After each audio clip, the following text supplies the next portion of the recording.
ফিলিস্তিনের পশ্চিম তীরকে ইসরায়েলের সাথে যুক্ত করার জন্য একটি বিল দেশটির পার্লামেন্টে প্রাথমিক অনুমোদন পেয়েছে।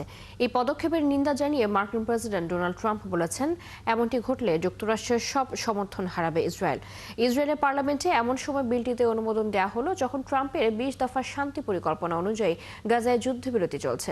মাসখানেক আগে ট্রাম্প বলেছিলেন পশ্চিম তীরকে ইসরায়েলের সাথে যুক্ত হতে দেবেন না। আর এই বিল অনুমোদনের সময় ইসরায়েল সফর করছেন যুক্তরাষ্ট্রের ভাইস প্রেসিডেন্ট জেডি ভ্যান্স।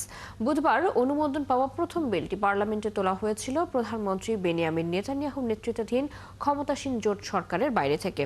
এই বিলে নেতানিয়াহুর দল লিকুদ পার্টির সমর্থন নেই, যদিও জোট সরকারে থাকা ইসরায়েলের জাতীয় নিরাপত্তা মন্ত্রী ইতামার বেন গাভির এবং অর্থমন্ত্রী বেজালেল স্মোট্রিচের দল বিলের পক্ষে ভোট দিয়েছে।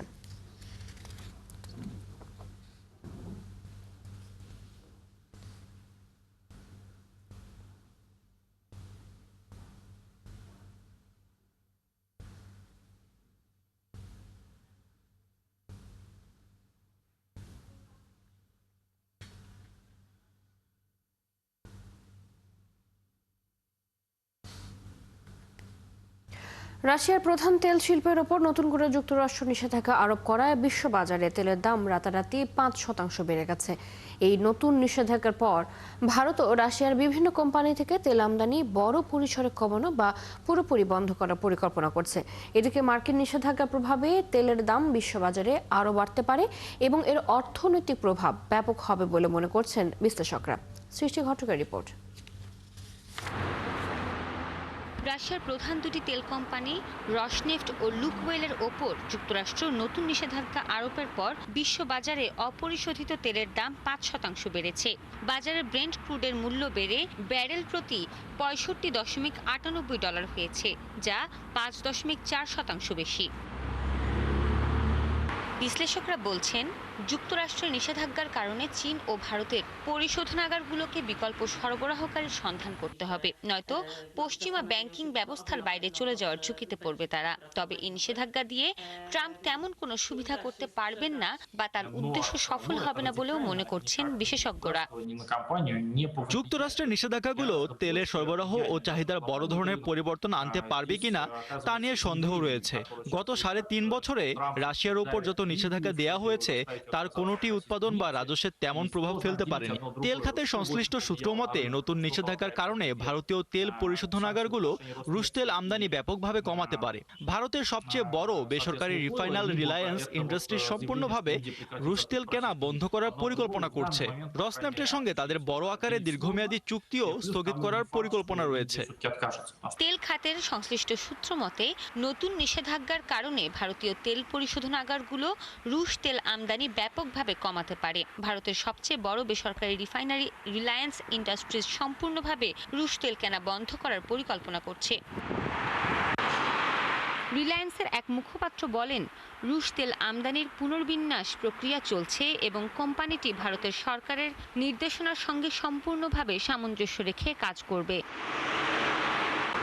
একইভাবে রাষ্ট্রীয় মালিকানাধীন ইন্ডিয়ান অয়েল, ভারত পেট্রোলিয়াম এবং হিন্দুস্তান পেট্রোলিয়ামও তাদের বাণিজ্যিক নথি পর্যালোচনা করছে, যাতে রসনেফট বা লুকওয়েল থেকে সরাসরি কোনো সরবরাহ না আসে।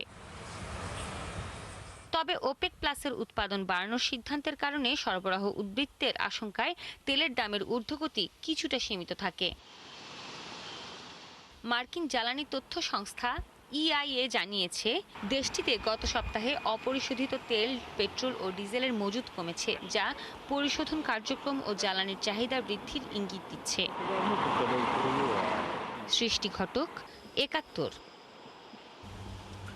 রাশিয়ার প্রেসিডেন্ট ভ্লাদিমির পুতিন বলেছেন, রাশিয়া কখনোই মার্কিন যুক্তরাষ্ট্র বা অন্য কোনো দেশের চাপের কাছে নতি স্বীকার করবে না।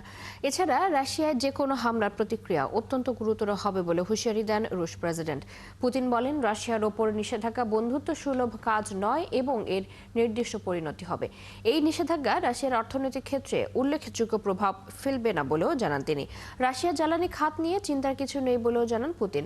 রুশ প্রেসিডেন্ট আরও বলেন, মস্কোর উপর নিষেধাজ্ঞা তাদের উপর চাপ সৃষ্টির একটি প্রচেষ্টা। পুতিন বলেন, বৈশ্বিক জ্বালানি বাজারে ভারসাম্য নষ্ট হলে দাম বৃদ্ধি পেতে পারে, যা মার্কিন যুক্তরাষ্ট্রের মতো দেশগুলোর জন্য অস্বস্তিকর হবে। মার্কিন প্রেসিডেন্ট ডোনাল্ড ট্রাম্প বুধবার রাশিয়ার শীর্ষ তেল কোম্পানি রোসনেফট এবং লুকোয়েলের উপর নিষেধাজ্ঞা আরোপ করেন।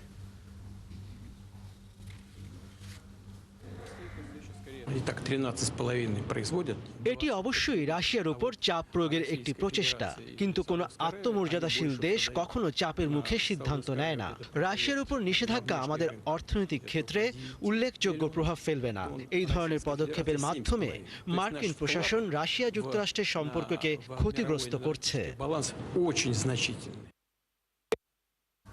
ট্রাম্প ও পুতিনের মধ্যকার বৈঠক অনির্দিষ্টকালের জন্য স্থগিত হয়ে যাওয়ায় অনিশ্চিত হয়ে পড়েছে আদৌ রাশিয়া ইউক্রেন যুদ্ধ শেষ হবে কিনা এমন আশঙ্কার কথা জানিয়েছেন রাজনৈতিক বিশ্লেষকরা। তারা বলছেন, পরিস্থিতি বিশ্লেষণে মনে হচ্ছে অবিলম্বে রাশিয়া ইউক্রেন যুদ্ধ শেষ হওয়ার সম্ভাবনা নেই। আরও জানাচ্ছেন আফসানা শাওন। ট্রাম্পের সাথে সবশেষ বৈঠকে টমাহক মিসাইল চেয়েছিলেন জেলেন্সকি। এটি ব্যবহার করে রাশিয়ার গভীরে থাকা লক্ষ্যবস্তুতে আঘাত হানতে পারবে কিয়েভ, এমন প্রত্যাশা ছিল তাঁর। ট্রাম্প শুরুতে কিছুটা আগ্রহ দেখালেও পরে ফিরিয়ে দেন জেলেন্সকিকে। বলেন, ইউক্রেনকে সহায়তায় নেটোরই এগিয়ে আসা উচিত। এরপর হাঙ্গেরির বুদাপেস্টে ট্রাম্প ও পুতিনের মধ্যে 2 সপ্তাহের মধ্যে সরাসরি বৈঠক হওয়ার কথা ছিল, কিন্তু শেষ পর্যন্ত তা আর হয়নি। শিগগিরই দুপক্ষের মধ্যে কোনো বৈঠকের সম্ভাবনাও নেই। গত বছর নির্বাচনী প্রচারের সময় ট্রাম্প দাবি করেছিলেন রাশিয়া ইউক্রেন যুদ্ধ বন্ধ করতে তার মাত্র 24 ঘন্টা সময় লাগবে, কিন্তু ক্ষমতায় আসার পর প্রায় 1 বছর হতে চললেও এ বিষয়ে কোনো অগ্রগতি না হওয়ায় তিনি হতাশ হয়ে পড়েছেন। ট্রাম্প দুপক্ষকে তাদের অবস্থান থেকে সরাতে পারেননি। শেষ পর্যন্ত ট্রাম্প বলেছেন, ইউক্রেনের ডনবাস অঞ্চলের প্রায় 78% ভূমি রাশিয়ার হাতে চলে গেছে। আপাতত যেমন আছে তেমনই থাকুক, পরে তারা এ বিষয়ে আলোচনা করতে পারবে। ট্রাম্পের এই প্রস্তাবে জেলেন্সকি এবং ইউরোপীয় নেতারা সমর্থন জানালেও যুদ্ধ স্থগিত করার প্রস্তাবে রাজি হয়নি রাশিয়া। যুদ্ধবিরতির শর্ত হিসেবে রাশিয়া বলছে, ইউক্রেনকে নিরস্ত্র করতে হবে এবং যুদ্ধের সময় রাশিয়া যেসব অঞ্চল দখল করেছে সেগুলোর নিয়ন্ত্রণ ছেড়ে দিতে হবে। আর এসব দাবি মানতে নারাজ ইউক্রেন। বৈঠকের পরিকল্পনা ভেস্তে যাওয়া পরিস্থিতিকে আরও অনিশ্চয়তার দিকে ঠেলে দিয়েছে বলে মনে করেন রাজনৈতিক বিশ্লেষকরা। আফসানা শাওন, 71। ভুয়া বিজ্ঞাপন প্রচারের কারণে প্রতিবেশী রাষ্ট্র কানাডার সাথে যুক্তরাষ্ট্রের সব ধরনের বাণিজ্য আলোচনা বাতিল করার ঘোষণা দিয়েছেন মার্কিন প্রেসিডেন্ট ডোনাল্ড ট্রাম্প। তবে কানাডার প্রধানমন্ত্রী কার্যালয় থেকে ট্রাম্পের এই সিদ্ধান্তের বিষয়ে এখনো কোনো মন্তব্য করা হয়নি। সম্প্রচারিত ওই টেলিভিশন বিজ্ঞাপনে দেখানো হয়েছে, ট্রাম্পের শুল্ক নীতির সমালোচনা করছেন সাবেক মার্কিন প্রেসিডেন্ট রোনাল্ড রিগান। এ নিয়ে বৃহস্পতিবার রাতে ট্রুথ সোশ্যালে ট্রাম্প লেখেন, কানাডা একটি ভুয়া বিজ্ঞাপন ব্যবহার করছে যেখানে রিগানকে শুল্ক বিরোধী বক্তব্য দিতে দেখা গেছে। মার্কিন সুপ্রিম কোর্টের সিদ্ধান্তে প্রভাব ফেলতে উদ্দেশ্যমূলকভাবে এই বিজ্ঞাপন তৈরি এবং প্রচার করা হয়েছে বলে জানান তিনি। এই জঘন্য আচরণের কারণে কানাডার সাথে সব বাণিজ্য আলোচনা এখানেই শেষ বলে জানান ট্রাম্প।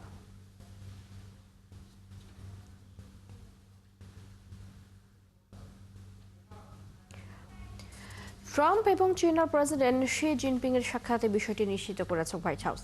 ট্রাম্প আগামী 30 অক্টোবর দক্ষিণ কোরিয়ার শি জিনপিং এর সাথে দেখা করবেন বলে জানিয়েছে হোয়াইট হাউস। স্থানীয় সময় বৃহস্পতিবার এক প্রেস ব্রিফিংয়ে হোয়াইট হাউসের press secretary Karoline Leavitt she ট্রাম্পের মধ্যে বৈঠকের বিষয়টি নিশ্চিত করেছেন। ট্রাম্প দ্বিতীয় মেয়াদে ক্ষমতায় আসার পর এটি হতে যাচ্ছে 2 নেতার প্রথম মুখোমুখি বৈঠক। শি এবং ট্রাম্পের মধ্যে বৈঠকটি কয়েক সপ্তাহ ধরে আলোচনার মধ্যে ছিল, কিন্তু বিশ্বের 2 বৃহত্তম অর্থনীতির মধ্যে বাণিজ্য উত্তেজনা বৃদ্ধি পাওয়ায় এই সাক্ষাৎ নিয়ে সন্দিহান ছিলেন অনেকেই।